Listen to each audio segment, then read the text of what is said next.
Hi, my name is Hannah, and I have a sweet tooth. But I'm of the mind that as humans, we are born with a sweet tooth. Craving sweets is perfectly normal and isn't something I feel guilty about.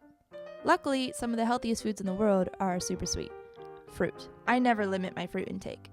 The sweet foods I do limit are things that have processed sugar like candy, cake, donuts. You get the idea. But honestly, I don't have too hard a time of resisting these kinds of foods because I eat fruit in abundance throughout the day and my glucose levels are met.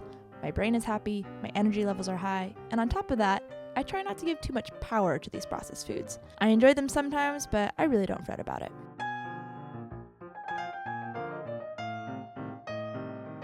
I started my day off with celery juice. You've probably heard lots of people jumping on the celery juice trend, but I've been doing this for a couple years now, not every day, but as often as I can manage it. I'll link a video about the benefits of celery juice below.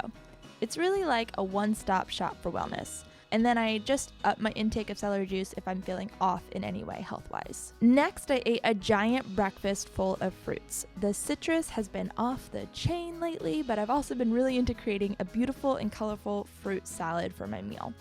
Maybe because it's winter, but lately I've been craving more color in my foods. The brighter the fruit, the more appealing it is to me. Is anyone the same way? So today I have 2 huge mangoes, 3 kiwis, strawberries, raspberries, blueberries, and a banana alongside a cara orange. One reason I really like fruit bowls like this is because I can make like combinations of fruit that's so good. My current favorite combinations are a raspberry plus a mango or a strawberry plus a banana. So good. One quick note about mangoes. These mangoes have been amazing lately. Whenever I see mangoes at the store, I find someone who works in the produce department and ask if they are a stringy variety or not. If they are stringy, I don't buy them. They're just not as good. And also, the people who work with the produce will be able to tell you which fruit is the best that day. I try to buy only high quality organic produce because my meals inevitably taste better that way, especially if they are so simple like this fruit salad. I was going to the library that day, so I put what I couldn't finish of the fruit in a container as well as another little container of a small handful of macadamia nuts and pine nuts. I ate this while I was out. A couple things I want to note here. I prefer to eat my fruit on an empty stomach, and after I eat the fruit, I wait at least 20 minutes before eating something else, especially if I'm eating a lot of fruit at once.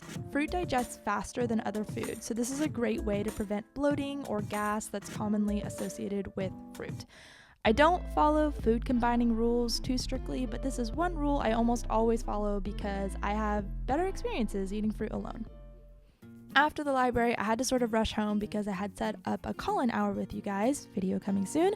So I made some super quick gluten-free toast with almond butter and turmeric ginger herbal tea on the side. This almond butter from Thrive Market is some of the best I've ever had. It's super creamy. Later that afternoon, I made a salad with lettuce, veggies, avocado, cooked beets that I had in the fridge, lime juice, cilantro, and dulse. And here's my note about why I often dress my salads like this. We all know salads are healthy, but I personally don't add bottled dressings to my daily salads because of all the hidden and not so hidden ingredients. Bottled dressings often have animal products I personally avoid, like dairy and honey, but it's also the processed ingredients I keep an eye out for, such as oils and sugar. You might be getting tired of hearing this from me or from other What I Ate video creators, but I personally stay away from all oils in my daily diet. I'll totally eat oil or sugar if I'm at someone's house and they make me a vegan meal, or if I'm out at a restaurant, but in my daily food at home, I avoid it altogether. This includes olive oil, avocado oil, canola oil, coconut oil, sesame oil, etc. Oil is an isolated fat that is not only unnecessary in our diets, but can actually be unhealthy. And actually, if you've tried eating a lot of fruit and you feel like it kind of messes with you and doesn't make you feel very good, it's very possible your fat levels are a little too high in your diet. This is just something that I've learned, something about inhibiting something in the glucose. I'm not really sure, but I'll link videos below because I'm not very good at explaining sciencey stuff. Anyway, if you're interested in making more simple salads, try this really simple formula. Some kind of lettuce, plus your favorite veggies, plus some fat like avocado or tahini or both, plus some seeds, plus citrus juice, plus fresh fragrant herbs, and then just a little sea salt and pepper on top. It's so simple, it offers so many variations, and your body will learn to love the simple taste of your greens this way. Now, typically I eat a really veggie-filled dinner with broccoli or cauliflower with some legumes or some grains and more avocado or maybe pasta or potatoes. But lately I've had such a sweet tooth after dinner that I decided just to make my actual dinner sweet. I know, being an adult is the best. So I made me and Eric pancakes. This recipe is from Pick Up Limes, a fellow vegan YouTuber named Sadia who is so cute. I'm pretty sure we all have a crush on her, right? Instead of buckwheat flour, I made my own oat flour by blending up oats in my Vitamix, and it came out perfect. Her recipe calls for coconut oil to prevent sticking, but actually if you use a nonstick pan, you don't need to use oil at all. Just make sure you use a whisk to blend your ingredients together because you want to make sure the mixture is completely even and combined.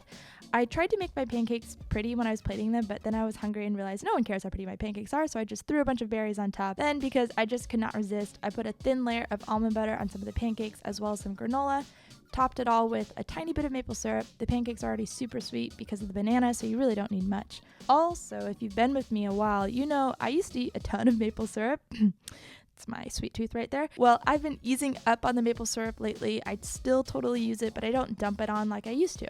Hey, I'm growing up.